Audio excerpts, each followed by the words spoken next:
Priaznivci motoristického športu zavítali počas víkendu do Orechovej Potône. Tamojší okruh Slovakia Ring bol totiž dejiskom zaujímavého podujatia, počas ktorého sa rozhodne nenudili.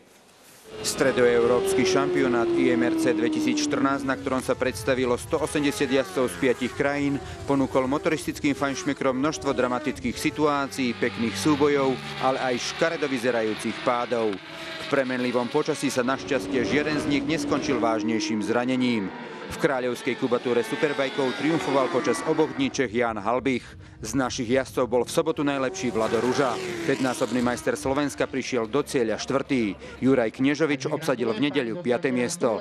Smoliarom víkendu sa stal náš najtalentovanejší jazdec Lukáš Jasenský, ktorý v piatkovom tréningu spadol a rozbil motorku.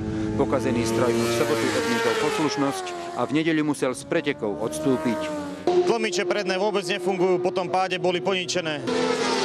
Úplne zle a v nedeľu kapoty mi nevydržali, čo sme mali pozlepené. Vlado Zápala, televízia Joj.